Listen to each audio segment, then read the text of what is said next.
Hello again, and welcome to Advanced Physics for High School Students. This is Lesson 70, and it is entitled Archimedes' Principle and Conductors in Electrostatic Equilibrium. This lesson is divided into two parts which are completely unrelated. The first part deals with Archimedes' Principle.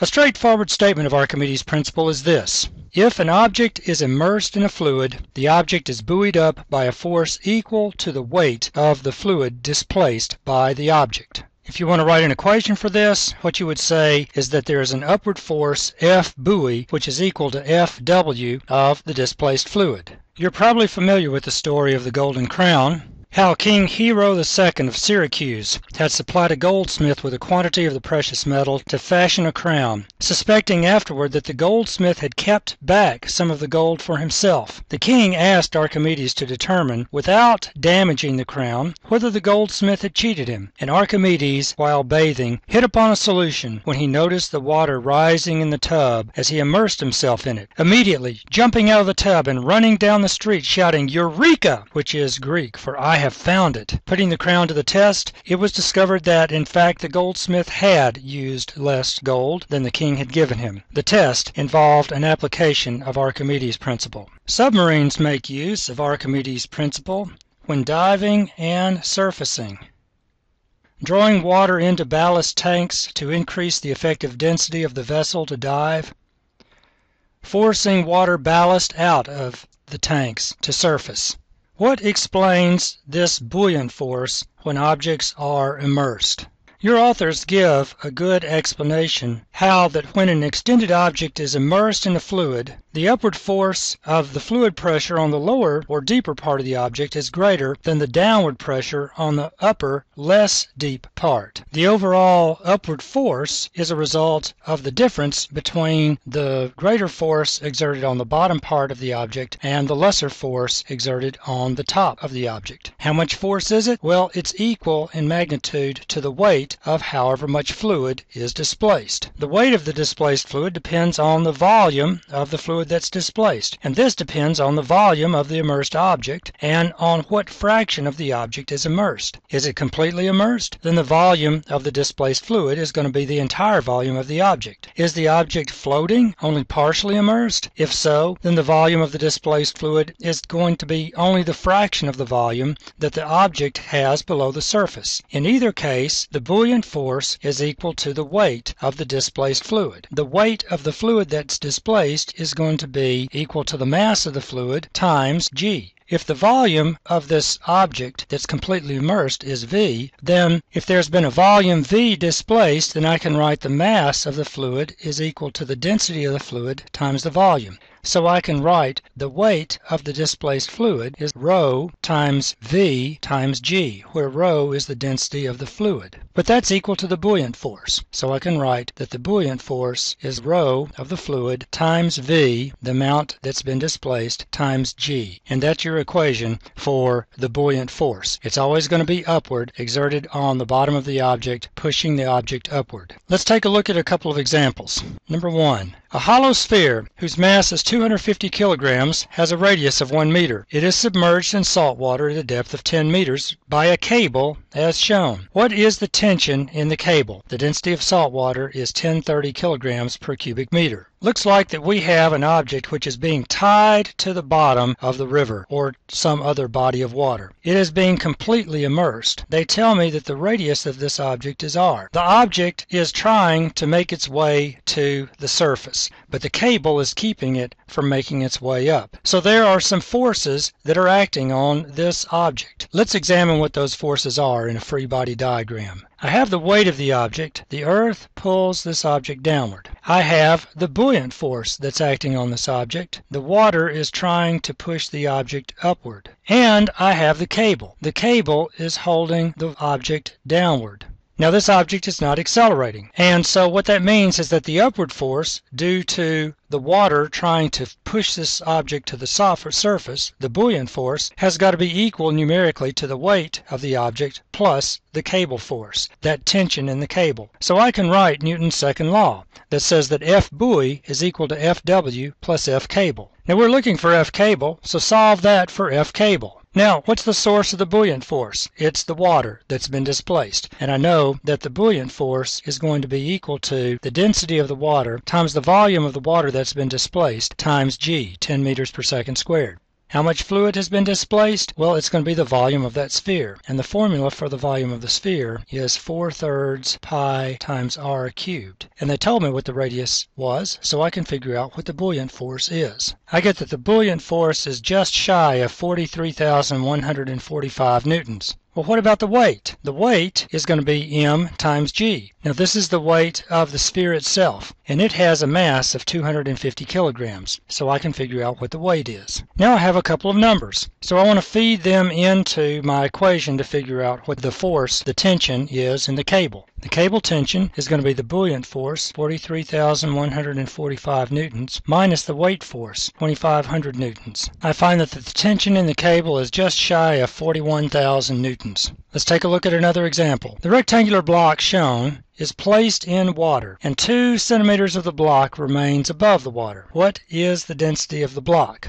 So they show us that this block is in the water and it's floating. Some of it is below the surface of the water, but some of it is above the surface of the water. This block is in equilibrium. There are certain forces that are pulling it down, and there are other forces that are pushing it up. Let's draw a free body diagram showing what those forces are. There's the weight of the block. The earth pulls the block downward. And there is the buoyant force. The water pushes the block upward. We're trying to figure out what is the density of the block. Now, I know what the dimensions of this block are. Let's call the length 40 centimeters, the width 10 centimeters, and the height 10 centimeters.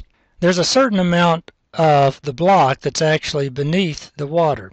I'm going to call this amount of the block that's beneath the water, the height of that that's beneath the water, y. Now, I know that the buoyant force is going to be equal to the weight. Let's write that down. And the weight that we're talking about that's being balanced is the weight of the block. The buoyant force is going to be given by the weight of the displaced water. So, however much water has been displaced, the weight of that is going to be equal to the weight of the block. Well, how much water has been displaced? It depends on how much of the block is actually below the surface. So the volume of the block that's actually below the surface is the volume of the water that's been displaced. That's going to be on the left-hand side. So the weight of the water is going to be the density of the water times the volume of the water that's been displaced times g. Well, what about the block? The weight of the block is going to be the density of the block times the volume of the block times g. Now I'm trying to figure out what is the density of the block. Let's write down what the volume of the water that's been displaced is and the volume of the block. The volume of the water that's been displaced is the length times the width times the height of the block of water, which is y. Whereas the volume of the block is length times the width times the entire height of the block. Let me feed those things into my equation.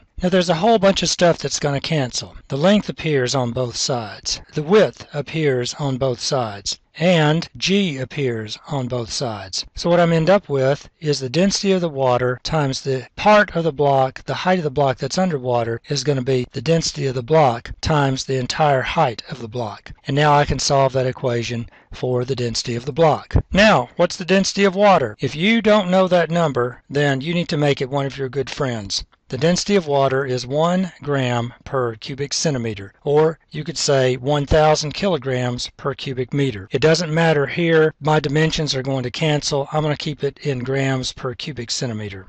Let's feed in the numbers. I get that the density of this block is 0.8 grams per cubic centimeter. There are other ways that you could do this. There's a whole bunch of math you could throw in, multiply numbers out, but they're actually going to divide when the smoke clears.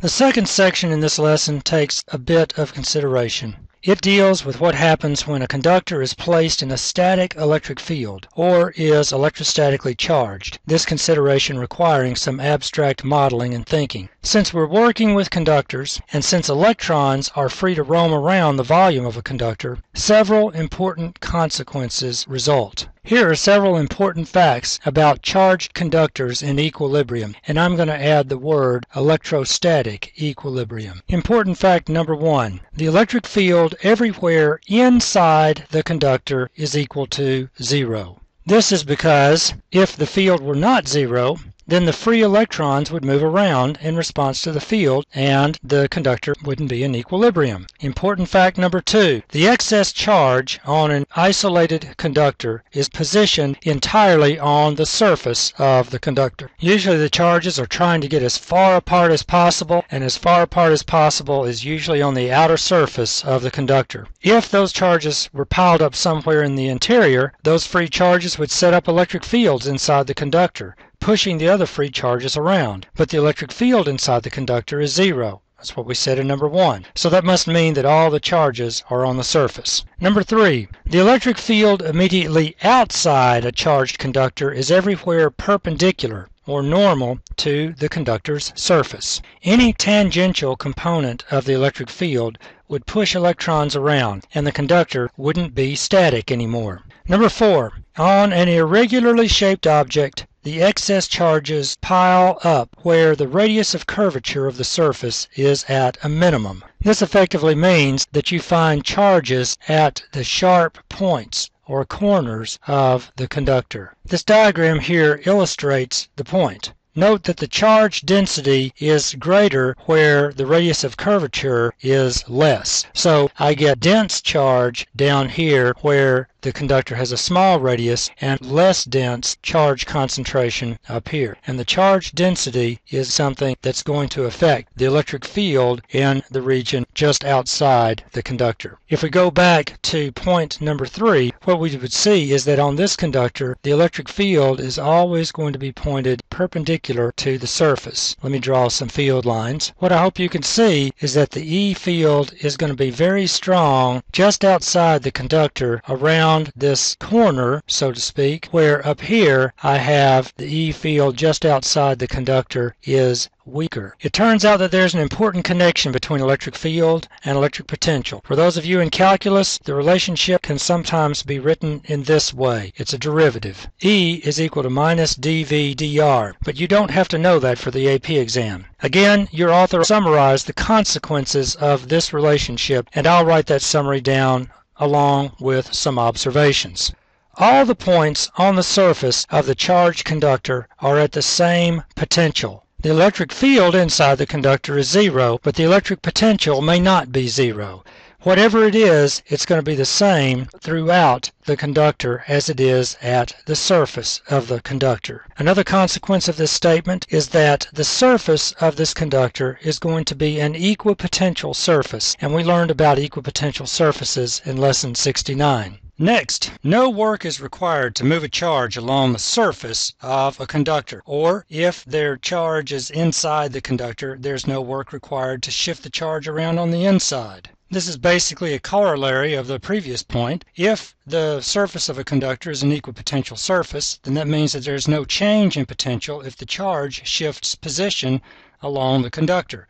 So if there's no difference in potential, there will be no work required. Finally, everywhere inside the conductor, the electric potential is equal to the value of the electric potential on the surface of the conductor. This point may not make a lot of sense right now, but as the problems get more difficult, you'll catch on to the power that is in this point.